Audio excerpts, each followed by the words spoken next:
In Chapter 2, we will now start looking at the consolidation of financial information. Remember, consolidation accounting normally occurs when a company buys more than 50% of the voting stock of another company.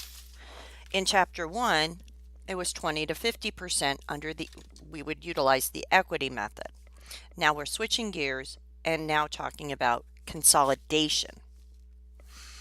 The FASB Accounting Standards Codification, ASC, contains the current accounting standards for these types of business combinations. One is business combinations, topic 805, and then consolidation, A10. A business combination and consolidation is between parent and subsidiary. Parent is the investor, subsidiary is the company that the parent owns more than 50% of.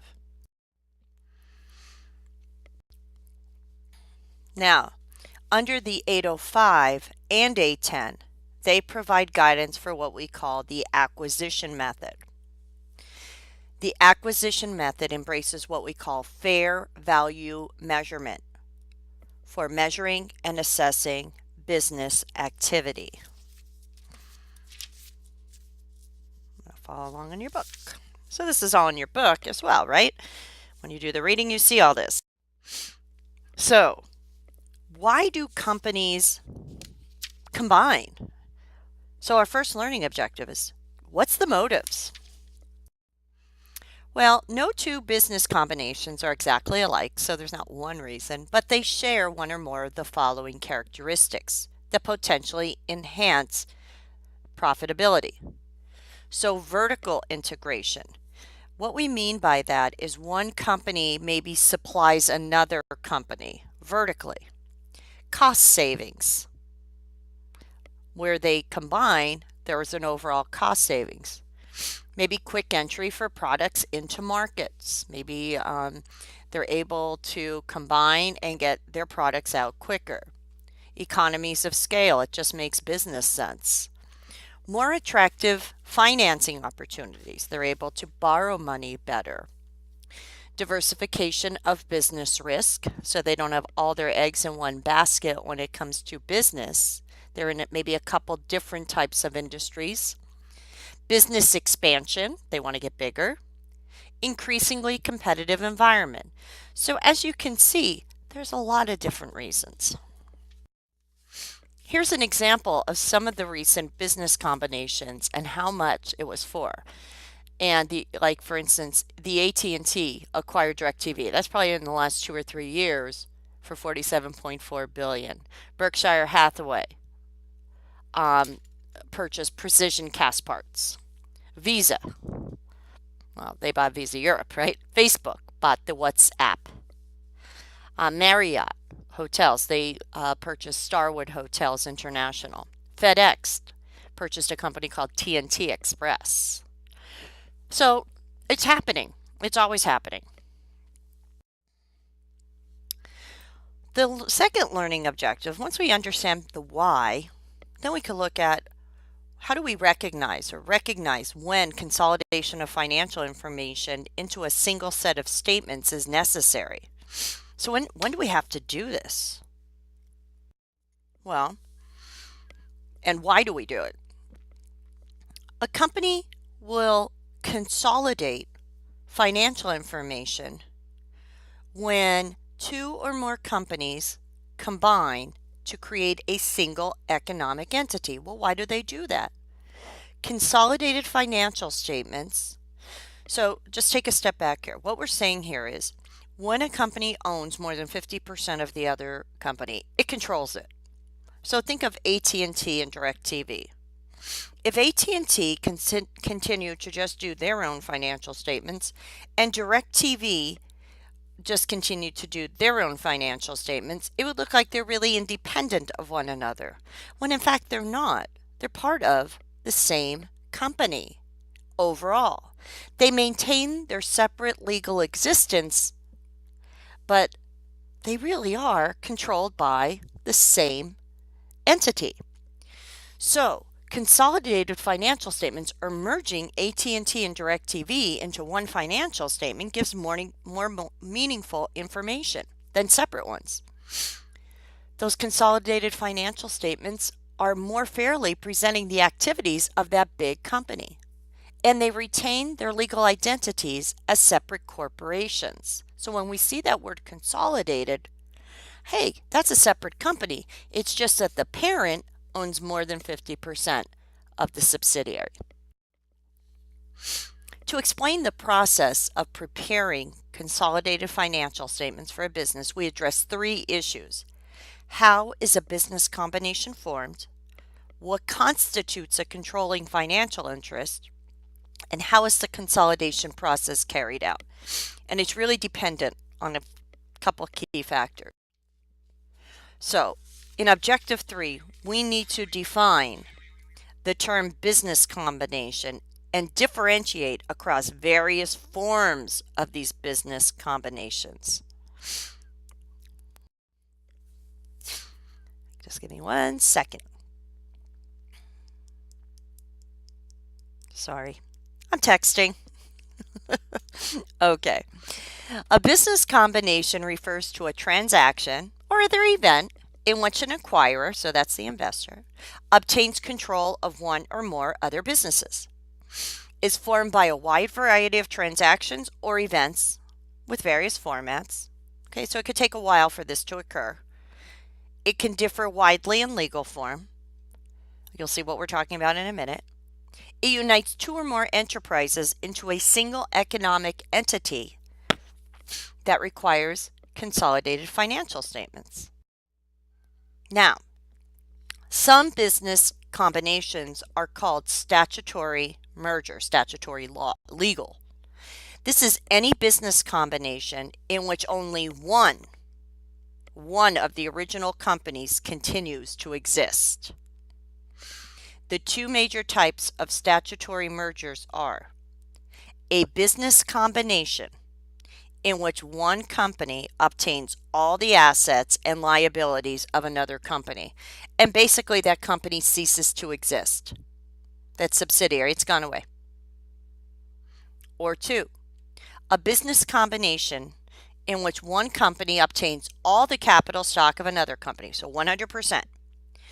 The acquiring company, so the investor, must gain 100% control of all shares of stock before legally dissolving the company. Okay. A statutory consolidation is a specific type of business combination that unites 2 or more companies under the ownership of a newly created company. So, in this type of statutory consolidation, you have Company A and Company B come together and form Company C. In the prior slide, we had Company A, Company B, A buys B, A survives. Okay, so 2 or more companies transfer either their assets or their capital stock to a newly formed corporation. Sometimes there's control without dissolution. The companies don't dissolve. When one company achieves legal control over another by acquiring a majority of voting stock, although control is present, no dissolution takes place, so the company doesn't go away. Each company remains in existence as an incorporated operation. So we saw a couple different types of models. How do we do the accounting for it? The last area, and we have a whole chapter on this, and this is an Enron kind of thing, variable interest entity. It's an entity, it's a vehicle for control exercised through contractual arrangements with the sponsoring firm that may not own the variable interest entity, but becomes its beneficiary with rights to profits. Contract forms include, so these variable interest entities are created to hold leases, participation rights, guarantees, or other interests. They were criticized in the past for providing sponsoring firms with what we call off-balance sheet financing, and that's what Enron did. They used one of these variable interest entities back then and put liabilities in it, and then never reported it with their company. Current GAAP expands the notion of control and requires these variable interest entities to be consolidated with their primary beneficiary. So that was tightened up after Enron. So here's a beautiful table. It's in your book as well. Statutory merger through asset acquisition. What happens from the acquiring company? They buy the assets and liabilities. The action of the acquired company, they're dissolved and go out of business. They're gone away. A statutory merger through capital stock acquires all the stocks and then transfers asset and liabilities to its own books. Dissolves as a separate corporation the acquired company. It remains usually as a division of the acquiring company. A statutory consolidation through capital stock or asset acquisition. The action of the acquiring company. Newly created entity receives assets or stock of the original company. So that's when they become one and have a new name. Original companies may dissolve while remaining as separate divisions of newly created company. So it's like saying this. You have AT&T and DirecTV, let's say. AT&T buys DirecTV. DirecTV no longer exists as a legal company. They are now part of AT&T. When you buy satellite dishes, you refer to it as I'm buying it from AT&T. So that's that statutory merger through asset acquisition. And capital stock. Often remaining as a division. Okay. In statutory consolidation through capital stock or asset acquisition, here we have AT&T buys DirecTV, and they both become divisions of Communications International, a new company. The next is acquisition of more than 50% of the voting stock. Now, this is when we get into consolidation more. Acquire stock that is recorded as an investment, controls decision making of the acquired company. So they're not merging together and everything. They're two separate companies. They remain in existence as legal corporations, although now a subsidiary of the acquired company. And then we have the control through ownership of variable interests. I'm not going to focus on them too much in this chapter. We're going to focus on them later. So the FASB provides guidance and describes what is control. So the number is more than 50%, but the usual condition for a controlling financial interest is ownership of a majority of the voting stock, and therefore, as a general rule, you own directly or indirectly more than 50% of the outstanding voting shares of another entity. When one company gains control over another, a business combination is created, and a single set of consolidated financial statements must be prepared. So let's go back to DirecTV and AT&T. DirecTV, corporation. AT&T, corporation. DirecTV purchases the stock of AT&T and holds it as an investment. Still separate corporations, but at the end of the year, AT&T will now report with DirecTV's financial information and together on one set with the parent's name on them. Financial position, results of operation, and cash flows are reported in this combined form. Reciprocal accounts and intra-entity transactions, and that's where our focus is going to be for the next couple chapters, are adjusted or eliminated. What are we talking about here? Well, think about AT&T and DirecTV. AT&T needs some money. DirecTV loans it to them. Okay, they're separate corporations. We go back to Accounting 101, entity concept. Separate companies, separate books. So when AT&T loans DirecTV money, AT&T just created a notes payable. When DirecTV receives that, they have a note receivable. Okay? They didn't borrow money from an outside entity. That's an intra-entity transaction. So when they're doing business with each other, you're going to see we're going to be eliminating those kind of balances between the companies. Now, what is to be consolidated and when? Well, it depends on what happens with the company. If the company dissolves, all appropriate account balances are physically consolidated in the financial records of the survivor. So you move them to the books of the parent. Permanent consolidation occurs at the combination dates. So that's one type of statutory merger.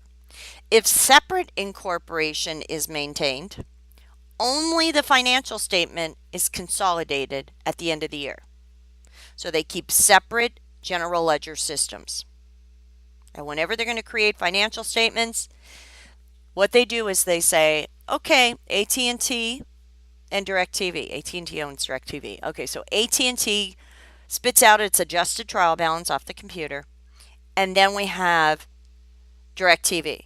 They've got to spit off their adjusted trial balance after all their adjusting journal entries. And then what do? AT&T grabs DirecTV's and they combine them. Just the trial balance. Nothing else in their general ledger system. Dissolution occurs. One big company. Everything's on one general ledger. If dissolution occurs, the dissolved company's records are closed out. Surviving company's accounts are adjusted to include appropriate balances of the dissolved company. We'll show you that. And as I said, if separate incorporation is maintained, each company continues to retain its own general ledger. We use a special worksheet to consolidate the company's trial balances. So, what are the valuation principles of this acquisition method? The acquisition method is required to account for a business combination. It embraces fair value in measuring the acquirer's interest in the acquired business. So the investor, they'll be recording stuff at fair value at the day they buy it from the subsidiary. Applying the acquisition method involves using fair value to recognize and measure the consideration transferred for buying the business, separately identified assets acquired and liabilities assumed, and any goodwill that may have been paid above the fair market value, or if they paid less than the fair market value. That's awesome. They have a gain from a bargain purchase, so they paid less than it's actually worth. GAAP requires that fair value of assets acquired and liabilities assumed in a business combo be determined at the acquisition date, the day you purchase more than 50%. What is the fair value? The price that would be received from selling an asset or paying a liability in an orderly transaction between market participants, so independent individuals, at the acquisition date. So we got to make sure we have that defined. Now, what if we don't have an active market? Well, the valuation techniques to determine fair market value, the first is the market approach. It says, estimate the fair value using other market transactions involving similar assets or liabilities. So you're like, how much is this equipment really worth? And if you can't find the fair market value, you would use this approach. You could use the income approach. What we do here is we say, how much more money are we going to make on that equipment? So we project future cash flows. And that's its fair market value. And then we have the cost approach. It estimates fair value by reference to the current cost of replacing an asset with one of comparable economic utility. What does that mean? If you have a car 5 years old, how much would it cost me to replace that car with another car that's 5 years old and the same make and style. So if we don't have a direct market to say, hey, there's the fair value of that, there's other techniques of doing it. And that's what they're just letting us know about.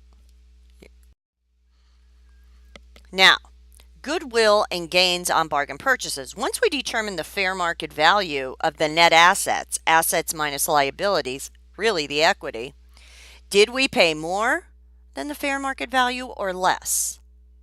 So if the consideration transferred, the amount the investor pays exceeds the assets acquired and liabilities assumed, the difference is the asset goodwill by the acquiring company. So the investor records goodwill. If the fair values exceed what the investor pays, well, they got a good purchase, and we record that as a gain on bargain purchase on the investor's books.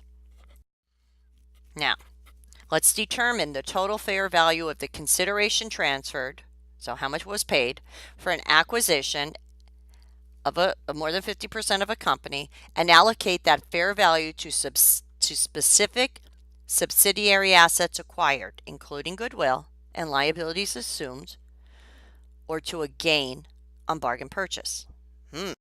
Lots of stuff. Let's look at an example. Assume that BigNet agrees to pay cash of $550,000 and to issue 20,000 previously unissued shares of its $10 par value common stock, which is currently selling for $100 a share. For all of Smallport's assets and liabilities. I'm just looking for my example in the book. BigNet.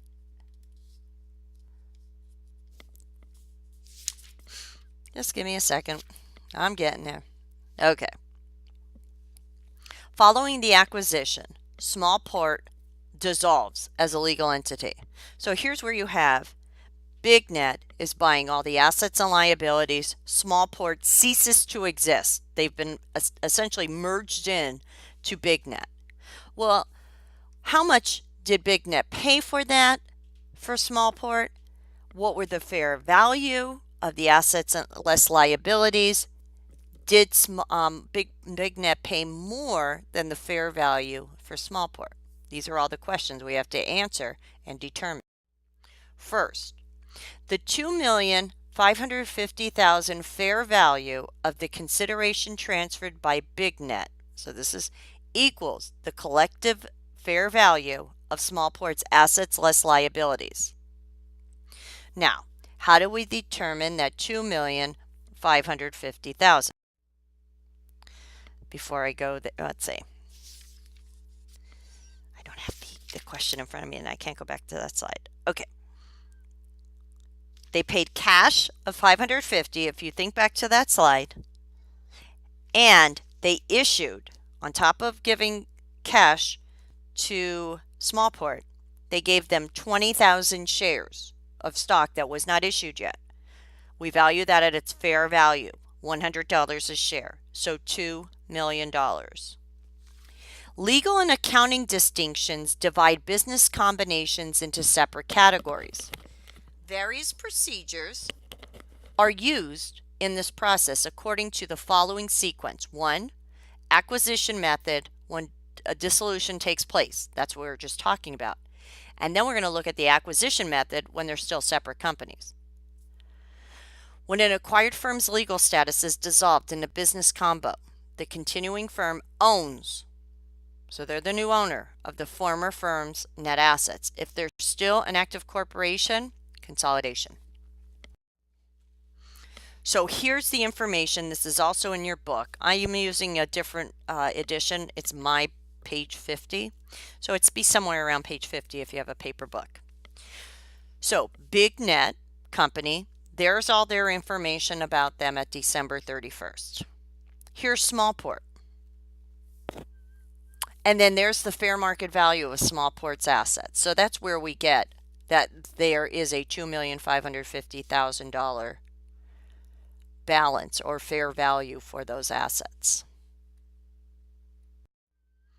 So the continuing firm prepares a journal entry to record not the book value, but the fair value of the consideration transferred to acquire that firm that's now dissolved, that company Smallport's gone away, identified assets acquired and liabilities assumed, and they record them at their individual fair values, not book value to Smallport, fair values, the date of acquisition. So let's look at that journal entry for BigNet will make on their financials, or in their financial information in their general ledger. Under the acquisition method, BigNet records Smallport's assets and liabilities again at fair value. They ignore book value.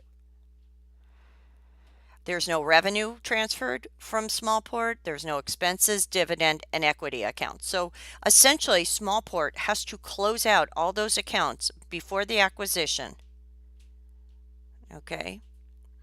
And then only the assets and liabilities are transferred over to BigNet.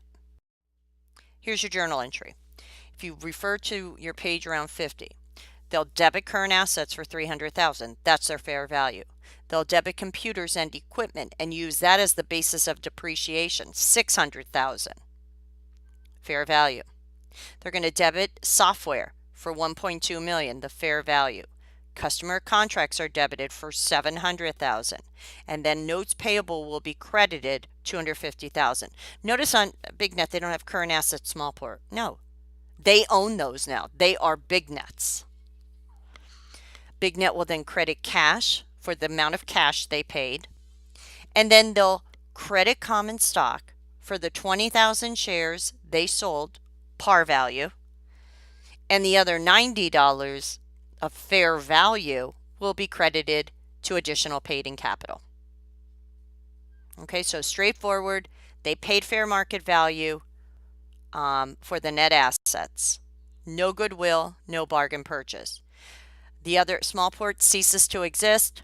Now we just have BigNet left. What happens if BigNet transfers to the owners of Smallport consideration of $1 million in cash instead, plus those 20,000 shares of common stock with a fair value of $100? The $3 million consideration transferred from BigNet to Smallport is now in excess of the amount exchanged over the fair value of the net assets. Remember, the fair value of the net assets, or what they should have paid, $2,550,000. But BigNet says, no, this company's going to really help us. They're going to help us save money. They're going to help us make more money. $2 million, so that $3 million we're willing to pay? Yeah, we're cool with that. What's that excess called? That $450,000 they paid above fair value of the net assets? Goodwill. Now, how will BigNet record that journal entry? Still debit current assets, computers and equipment, capitalized software, and customer contracts for their fair value. But they will also debit an asset on their books called goodwill. It's an intangible asset. Credit notes payable from Smallport, that came from Smallport, $250,000. They'll credit the cash for $1 million because now they're paying more, and they'll do their common stock and additional paid-in capital in the same manner.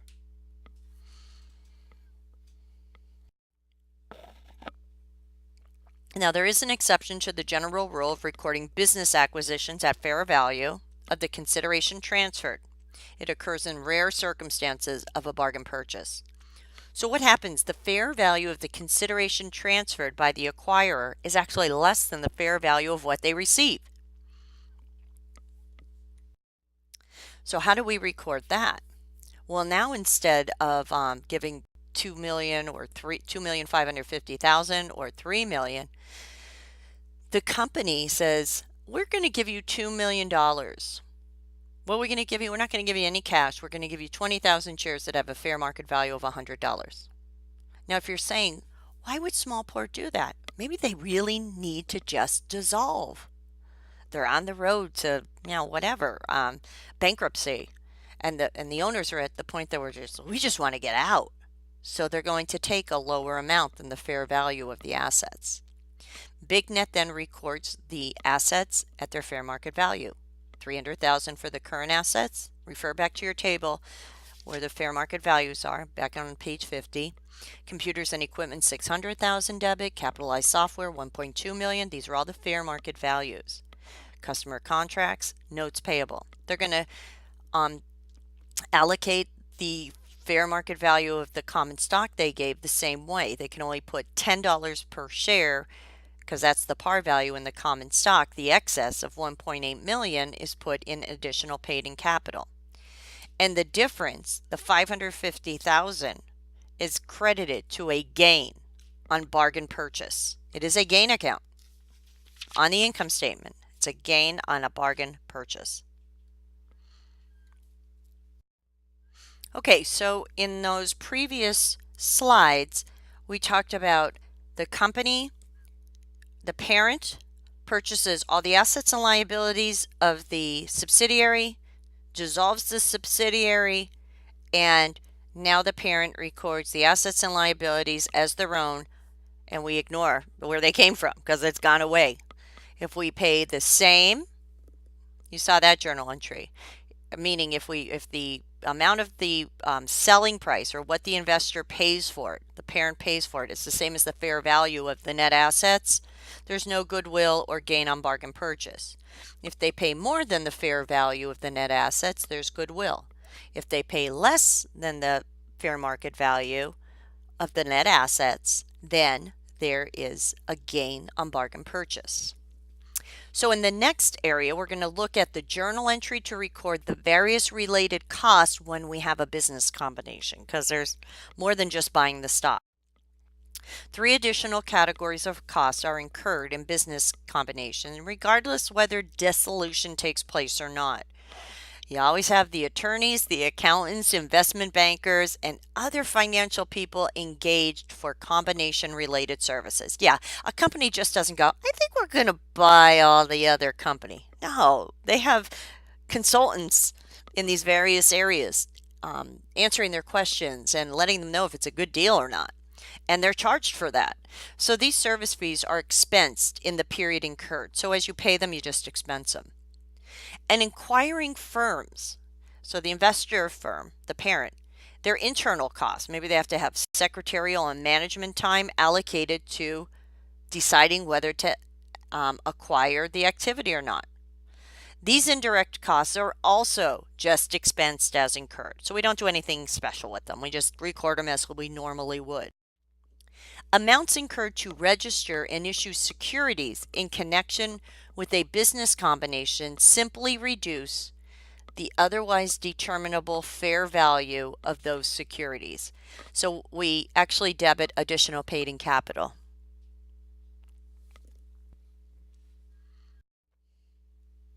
Okay, so debit professional services expenses here, credit cash. That's for the accountants, lawyers, things of that nature. And in this case, in the second one, the indirect costs during the combination from this salaries and administrative expenses are debited to that. The cost to record, to register and issue stock in connection with the small port acquisition, they debit their additional paid-in capital account because they had to do special stuff in order to sell that to small port, their stock. What happens, what kind of journal entry do we do to record a business combination when the corporations separately exist? So we had 2 major areas, merger and the acquisition method when the companies, one merges into another or 2 merge into one. And now we have 2 separate companies are still out there, so they don't dissolve. Significant differences are evident in combinations in which each company remains a legally incorporated separate entity, like DirecTV and AT&T. We consolidate the financial information, and it's only simulated. So what we mean by that is that we don't have one big general ledger. No, both companies still have their own accounting system, but when we report a financial statement, it looks like they really only have one general ledger, and that's what we mean by simulation. Acquired company does not physically record the acquired assets and liabilities. So the investor is not moving all, AT&T is not moving all of DirecTV's assets and liabilities onto their books. No. And dissolution does not occur. Each company maintains their independent record keeping. So AT&T will have an accounting department. DirecTV has an accounting department. To facilitate the preparation of consolidated financial statements, a special what we call worksheet and special journal entries called consolidation.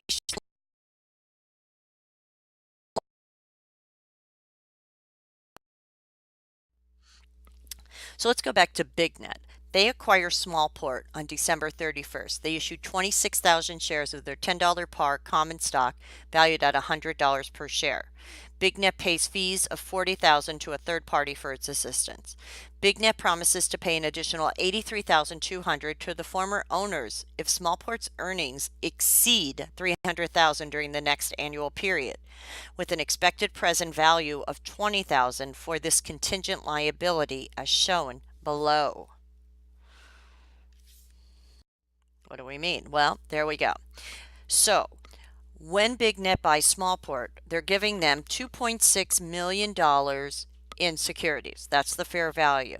But also they're promising to pay them in the future. So more consideration, they'll pay in the future if something occurs. As of today, what is that worth? Present value of it is $20,000. So how much did they really pay for Smallport? $2,620,000. So that's our first step. When the subsidiary remains separate, the parent establishes an investment account. Yeah, because they're not moving the assets and liabilities over. Kind of like our equity method. It initially reflects the acquired firm acquisition date fair value. Because Smallport maintains its separate identity, BigNet prepares the following journal entries on its books.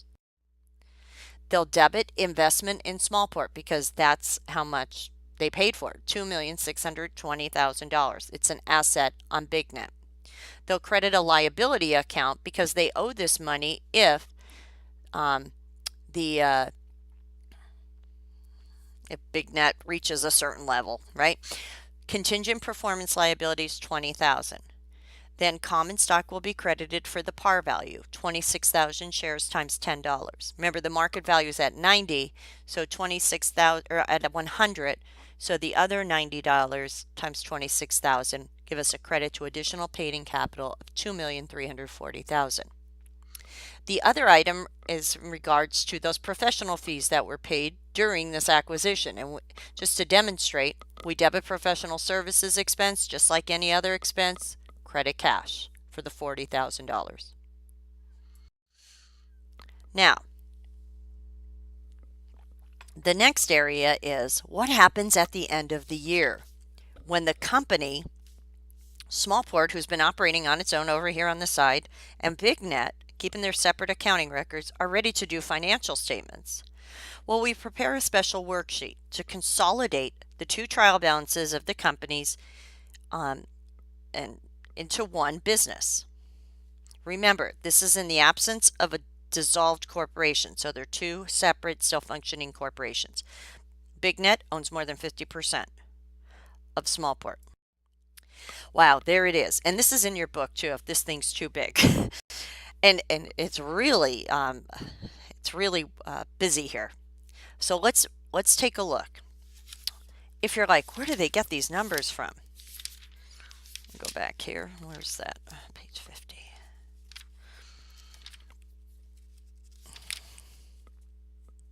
Okay, those are just the assets and liabilities.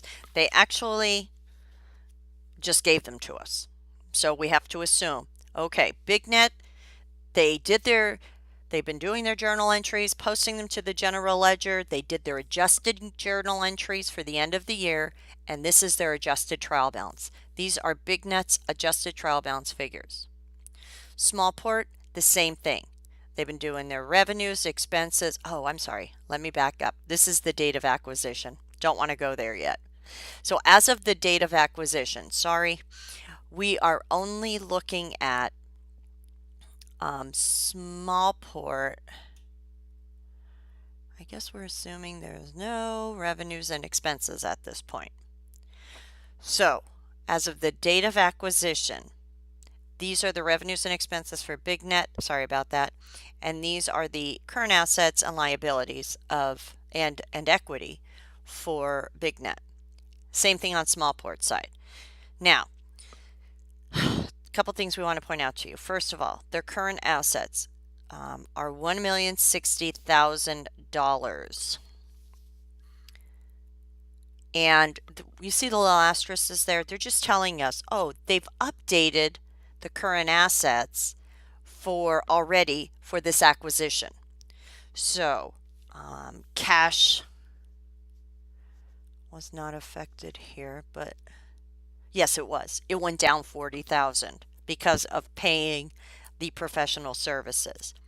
The investment account is now present, and that's from that journal entry we just did, $2,620,000. Computers and equipment remain the same.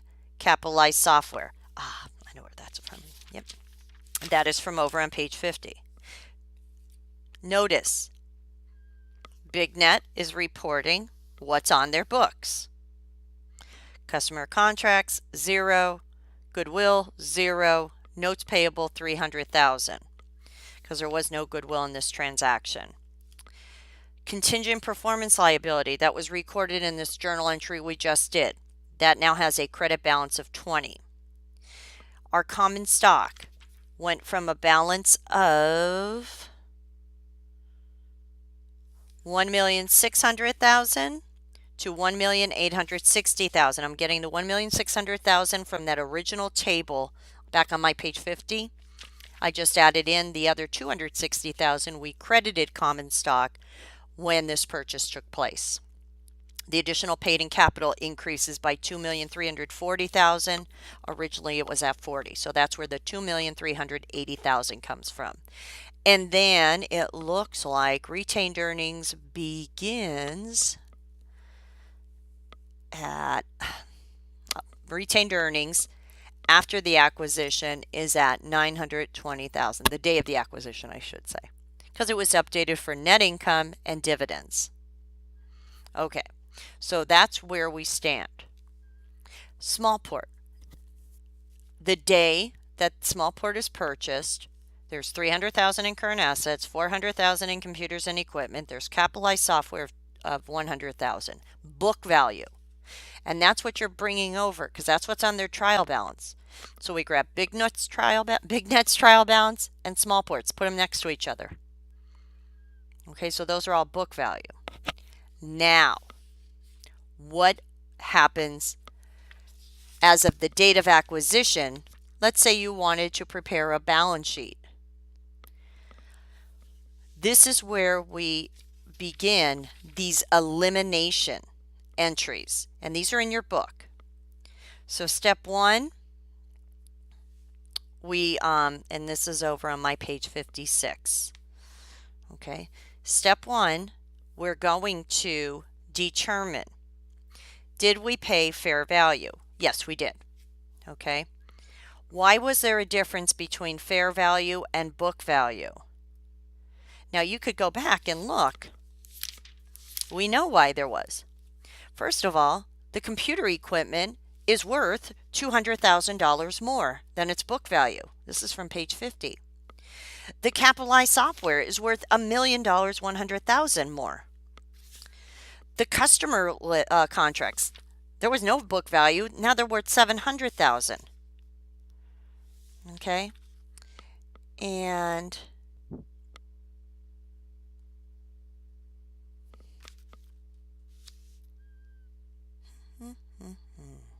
okay. Oh, okay. In this purchase, there was goodwill of $70,000. I do apologize for that. It's not on our books, but there was $70,000 of goodwill. The notes payable.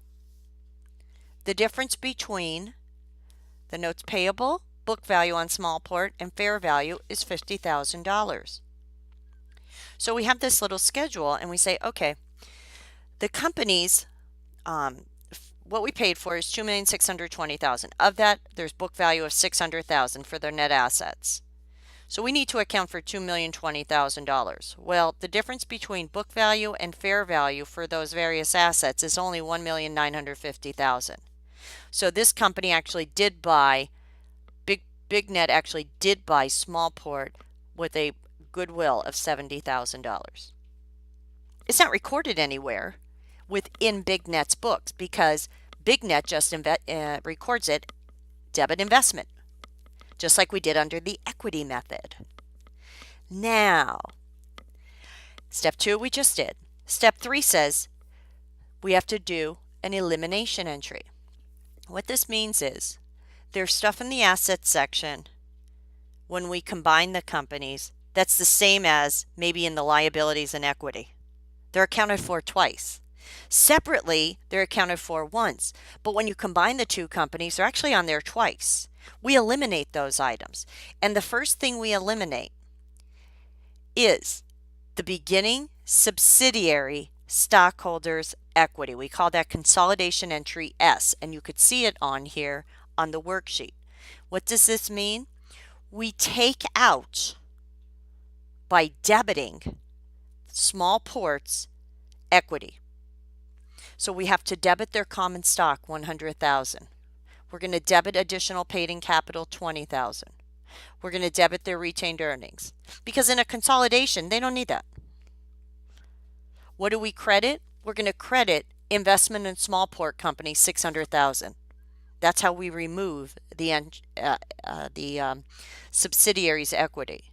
Really, what we accomplish with this journal entry and the next one, remove the investment account completely, so there's no balance on our consolidated financial statements, increase the assets and liabilities to fair value at the date of acquisition, and remove the subsidiary's equity. So we just did that. We removed their equity. Now what is the remaining process? We have to increase, just like on our schedule, this was journal entry A, increase the computers and equipment to $200,000 because as of the date of acquisition, the true value of the asset that BigNet bought wasn't $400,000, it was $600,000. Same with the capitalized software. Debit that for the $1.1 million difference between book value on Smallport and fair value. Remember, we're doing fair value acquisition. We focus on fair value. Customer contracts, same deal. It had no book value. But when we bought the company, BigNet bought it, it had a value of $700,000. It must be reported now as of the date of acquisition. Notice it's not happening in anybody's books, but it does have to happen during the consolidation process.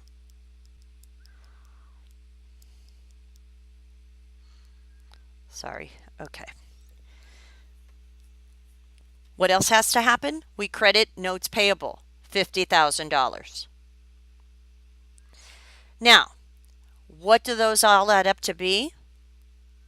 The difference between the book value and the actual acquisition price, or $2,020,000. And we credit the investment account for that dollar amount. Then we do what's called swing our balances across. So we'll take the $2,620,000 in BigNet. There's nothing in Smallport. Okay.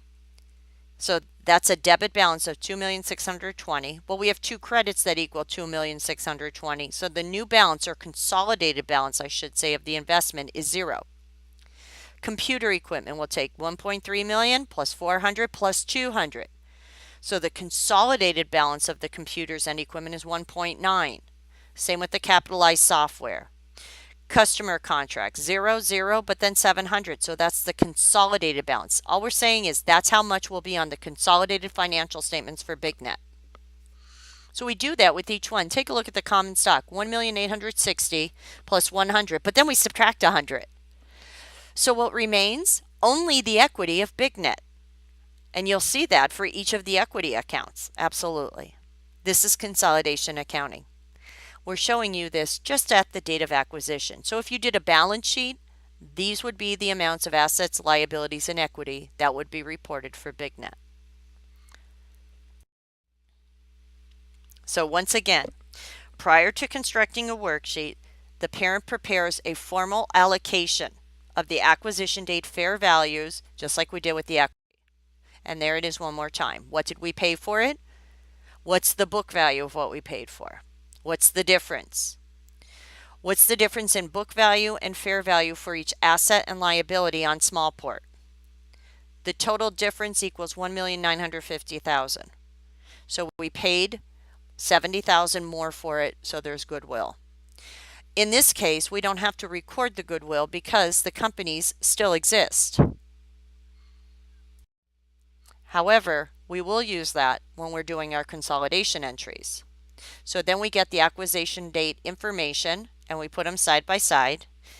We remove that subsidiary's equity account balances in entry S, and then we remove the excess that was paid in the investment for the investment because the book value and fair value are different in entry A. We combine all the accounts by extending them across and come up with our consolidated amounts. Once again, here's consolidation entry S. Its purpose, to remove the book value of all equity accounts that the subsidiary have. And then we credit the investment for the total.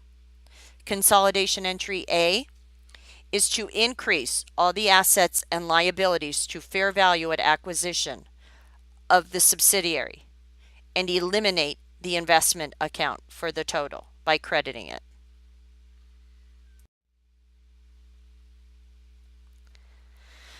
So that is consolidation accounting. Now, I think this is almost, this is our final area. We will discuss the accounting treatment for various intangible assets often acquired in a business combination. In determining whether to recognize an intangible asset in a business combination, two specific criteria are essential. Okay. Intangible assets arise from contractual or other legal rights, are capable of being sold or otherwise separated from the acquired enterprise. So, what do we do with these assets? Well, it depends. Can they be separated? Do they come out of a contractual or legal right? There's illustrative examples of intangible assets that meet the criteria for recognition separately from goodwill. If they aren't, they become part of goodwill. The following are examples of intangible assets that meet the criteria to be recognized as a separate asset. The illustrative list is not inclusive because there could be other things. An acquired intangible asset could meet the recognition criteria of this statement but not be included on that list. So assets designated by the symbol C are those that would be recognized separately because they meet a contractual legal criterion. And those with an S do not arise from contractual but should nonetheless be recognized separately because they meet the separability criterion. Let's take a look at some of them really quick. They're in your book. Trademarks, trade names, service marks, collective marks, certification marks. If you're not sure what some of these things are, Google them. Trade dress, so unique color, shape, or package design. Newspaper mastheads, internet domain names, non-competition agreements. All intangibles that are marketing related. Customer related intangibles that are separately reported. Customer list, order or production backlog, customer contracts and related customer relationships, non-contractual customer relationships. Artistic, plays, operas, ballets, books, magazines, newspapers, and other literary works, musical works. We're looking at copyrighted items. Contract-based intangibles, licensing, royalty, standstill agreements, advertising, construction management services or supply contracts, lease agreements, construction permits, franchise agreements, and you could read through the rest. So it's pretty extensive. These are reported separately from goodwill. And finally, technology, patent, computer software, unpatented technology, databases including title plants, trade secrets. You could see the list. So pre-existing goodwill recorded in the acquired company's accounts is not brought over into the investors. Goodwill is recognized only if the investor pays more than the fair values at the date of acquisition. So if you're like, oh wow, DirecTV had some Goodwill. Do we bring that over to AT&T? No. Acquired IP/R&D, which is acquired businesses to in-process research and development. So basically research and development is measured at acquisition date fair value. So that's an intangible asset. It's recognized as an asset and tested for impairment. It is not amortized until you could determine a useful life because it is research and development. You don't know what's going to be, how long it's going to last. FASB project updates. There's a joint project of the ISBA and FASB. And their goal was to develop a standard with a common set of principles and guidance. So what I learned back in college in advanced accounting has gone away because we learned a couple different ways of actually merging companies together and consolidating them. And you could read about them in the appendix if you really want to. But to be in more conformity with the international accounting standards, they've created one standard. Okay, so that's part of our convergence. Okay, so international does it this way. We do it this way in the United States. So that ends our presentation. If you have any questions, please post them.